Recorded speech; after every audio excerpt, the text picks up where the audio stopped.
मैं माणक मोटमणि, वरिष्ठ पत्रकार, शेखावाटी संदेश के लिए आज हम झुंझुनू के जिला कलेक्टर श्री लक्ष्मण सिंह कुड़ी साहब से बात करने यहाँ आए हैं, आपसे इनका संवाद आप तक पहुँचाने के लिए। सबसे पहले तो आपका स्वागत है झुंझुनू जिले में।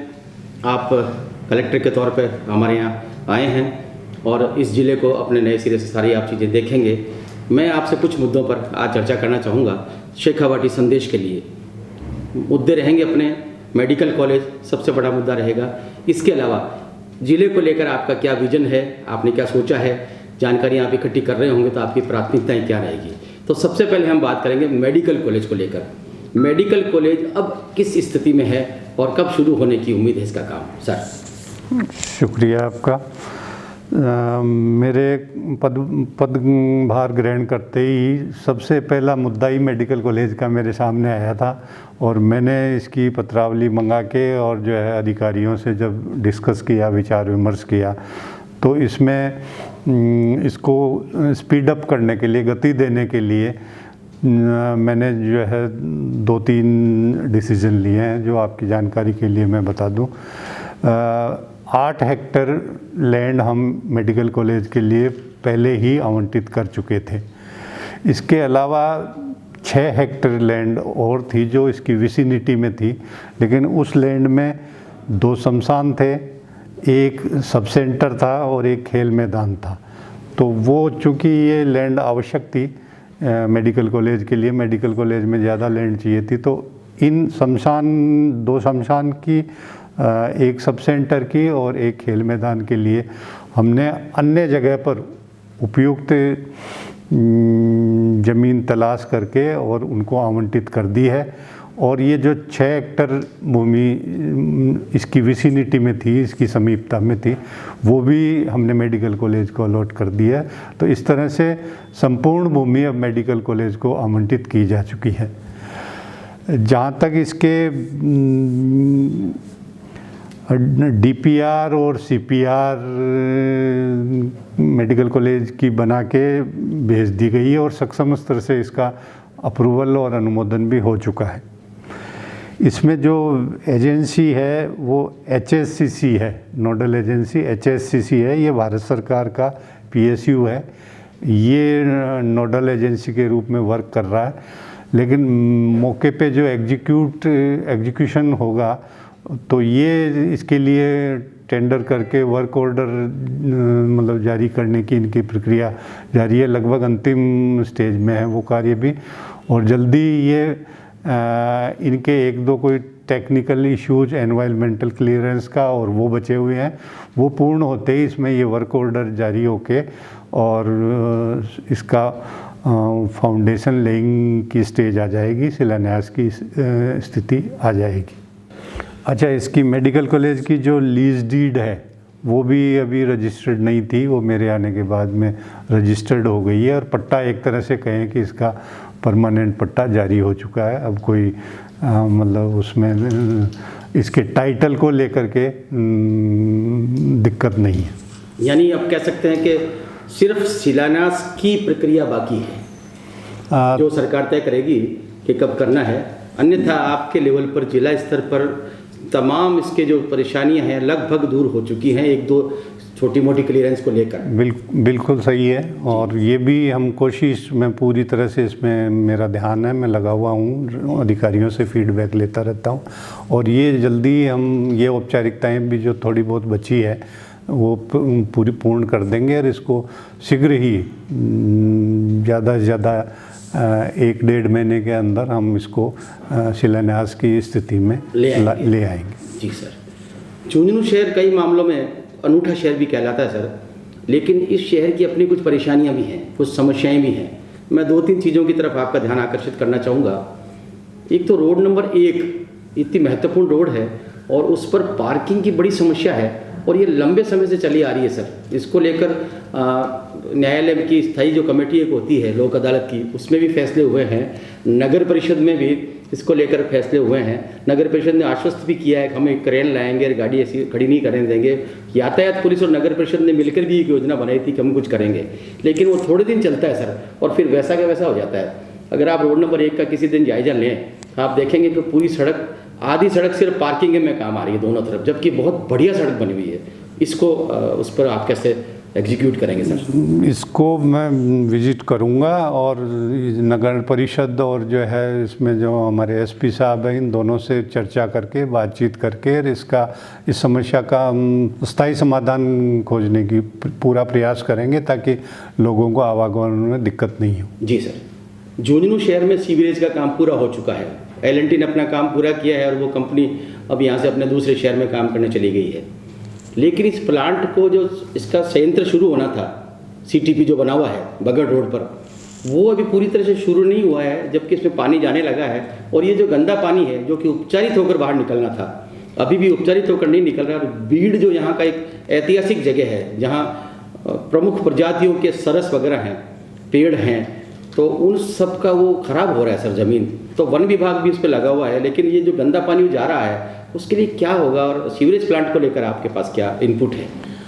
सीवरेज में मेरे पास जो जानकारी है वो कार्य अभी पूर्ण नहीं हुआ है, अभी चल रहा है, लेकिन काफ़ी कुछ हो चुका है और इसमें कनेक्शन लोगों के नहीं हुए हैं अभी तक। तो जब तक पूर्ण नहीं होगा और वो प्लांट पूरा नहीं होगा, तब तक कनेक्शन नहीं होने से लोगों को वास्तविक लाभ नहीं मिल पाएगा। तो मेरी पूरा प्रयास रहेगा, कोशिश रहेगी कि जल्दी से जल्दी ये कार्य पूर्ण हो, लोगों को कनेक्शन मिले जिससे उनको राहत मिल सके। और ये जो आप बीड़ के गंदे पानी की समस्या बता रहे हो, इसको भी जो है फॉरेस्ट से टाई अप करके, हम टेकअप करके इसका भी समाधान करने का पूर्ण प्रयास करेंगे। सर, इसी की तरह एक सिमिलर एक समस्या है मंडावा मोड़ से लेकर सीतसर की जो सड़क है मंडावा जाने वाले रास्ते पर, उस रास्ते पर अपने जो स्वर्ण जयंती स्टेडियम है उसके पास का जो इलाका है, उसका सारा गंदा पानी उस स्टेडियम में आया करता था। उस पानी को वहाँ से रोका गया और उसका कोई अच्छा फैसला नहीं हुआ, कोई ढंग से उसका कोई समाधान नहीं निकला। तो आज हालत ये है कि लगभग मंडावा मोड़ से लेकर अगले 3 किलोमीटर तक सड़क पर पानी गंदा एकत्र हो रहा है। 2-3 जगह तालाब से बने हुए हैं, जबकि इस रास्ते पर कॉलेज है, अस्पताल है, स्वर्ण जयंती स्टेडियम है, कृषि मंडी है, काफ़ी महत्वपूर्ण ये रास्ता है। इसको लेकर कोई स्थायी समाधान नहीं हो रहा है सर। तो इसका भी मैं प्रयास करूंगा, नगर निगम से जो है बुला के नगर निगम कमिश्नर को, और इसका स्थायी समाधान करने की पूरी कोशिश करेंगे कि क्या इसका वे आउट हो सकता है और लोगों को किस तरह से राहत मिल सकती है। जी सर, बेटी बचाओ और बेटी पढ़ाओ को लेकर झुंझुनू जिले में जो काम हुआ है उसी का नतीजा है कि हमारे यहाँ लिंग अनुपात में काफ़ी एक ज़बरदस्त अंतर आया है। हमारे यहाँ लड़कियों की संख्या बढ़ी है और यहाँ का जो महिला अधिकारिता विभाग है वो लगातार कोई न कोई नवाचार करता रहा है। आप बता रहे हैं, आपने भी एक नवाचार भी शुरू किया है। यहाँ एक कलेक्टर जाया करते थे सरकारी स्कूलों में मिड डे मील के समय, हालांकि इस समय कोरोना काल में स्कूलें बंद हैं। तो इसको कैसे वापस टेकअप करेंगे कि महिला अधिकारिता डिपार्टमेंट इसको काम को और आगे बढ़ाए? कोई और नवाचार किस तरह किए जा सकते हैं आपके हिसाब से? नहीं, झुंझुनू में जैसा आपने बताया, बेटी बचाओ बेटी पढ़ाओ के तहत बहुत अच्छा काम हुआ है। लिंगानुपात में भी यहाँ पे सुधार हुआ है और जिलों के बनिस्पत। और चूंकि ये तो शिक्षित ज़िला है और यहाँ की बेटियों ने बहुत राष्ट्रीय और अंतर्राष्ट्रीय स्तर पे ज़िले का नाम रोशन किया है, तो इसके लिए जो भी बालिकाओं से संबंधित या महिलाओं से संबंधित योजनाएं हैं उनको लागू करने के लिए समय समय पर मैं बैठ के लेता रहता हूं और आगे भी लेता रहूंगा। और उसमें जितनी भी इस तरह की योजनाएं हैं उनका लाभ मिले इन बच्चियों को, बालिकाओं को, महिलाओं को। और मेरा पूरा प्रयास रहेगा कि झुंझुनू ने जो ऊंचाई इस क्षेत्र में पाई है उसको और ऊपर और नए आयामों तक ये जाए और झुंझुनू का नाम राष्ट्रीय स्तर पे और ऊंचा हो, ऐसा मेरा पूरा प्रयास रहेगा। L&T ने सीवरेज के साथ साथ शहर में एक काम और किया था सर, कि झुंझुनू शहर को 24 घंटे पानी देने की एक व्यवस्था के तहत यहाँ पाइपलाइनें बिछाई गई थी। वो काम अभी पूरा गति नहीं पकड़ पाया है, क्योंकि कुंभाराम परियोजना का पानी आने के बाद पानी को लेकर भी यहाँ सुविधा हो गई है और पानी यहाँ से खेतड़े तक पहुँच रहा है। तो इसको भी एक टैकअप करने की आवश्यकता है।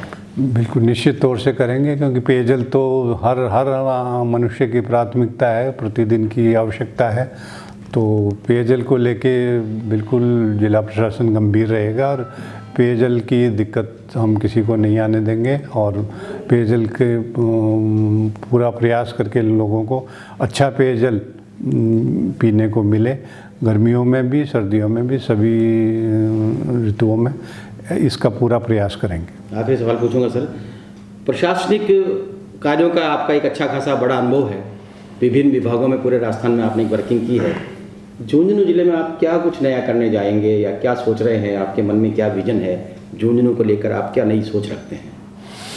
अभी मैं कुछ तहसीलों का मैंने दौरा किया है, कुछ तहसीलें अभी बाकी हैं, उनका भी मैं शीघ्र ही दौरा करूंगा और तहसील स्तर पे मैं जा कर के सभी तहसील स्तरीय जो ब्लॉक स्तरीय अधिकारी हैं सभी विभागों के, उनकी बैठकें ले रहा हूं, करीब 6-7 बैठक में ले चुका हूं और उनसे फीडबैक लिया है, स्थानीय स्तर का, ब्लॉक स्तर का, तहसील स्तर का, किस तरह की समस्याएं क्षेत्र में ज़्यादा हैं और किस तरह से समस्या होने की वजह से आम जन को दिक्कत या परेशानियों का सामना करना पड़ रहा है। दूसरा, मैं ये भी फीडबैक ले रहा हूँ वहाँ जा के कि हमारे राज्य सरकार की जो विभिन्न विभागों की योजनाएं हैं उनका लाभ आम आदमी तक, ज़रूरतमंद तक, गरीब तक, किसान तक, पिछड़े तक मिल रहा है अथवा नहीं मिल रहा है या मिल रहा है उसमें कोई दिक्कत तो नहीं है। इन सब चीज़ों का मैं फीडबैक ले रहा हूँ। आगे भी ये मेरा बैठकें निरंतर रहेगी, समय समय पर मैं जो है फील्ड में जाता रहूँगा। फील्ड में जाने से फर्स्ट हैंड इन्फॉर्मेशन मिलती है और जानकारी है वो डिस्टॉर्टेड नहीं होती है, आप आंखों से देख सकते हो। तो इस तरह के जो फीडबैक मुझे मिलेगा उसके आधार पे मेरा पूरा प्रयास यही रहेगा कि सरकार की जो भी स्कीम है उसका ज़रूरतमंद को समय पर उसका लाभ मिले, क्योंकि समय पर उसका लाभ मिलता है और उसके आर्थिक जीवन में परिवर्तन आता है तो इससे कोई बड़ी बात नहीं होती है।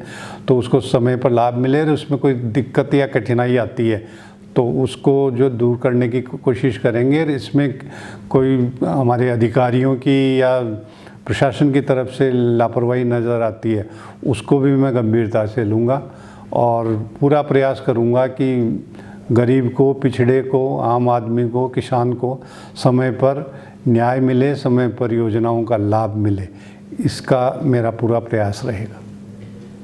बहुत बहुत धन्यवाद सर, शेखावाटी संदेश से बात करने के लिए, आपका विजन जानने के लिए, और उम्मीद करते हैं कि आपके आगमन से जिले में विकास की एक नई प्रगति की जो दिशा है वो तय होगी। बहुत बहुत धन्यवाद। Thank you very much. Thank you.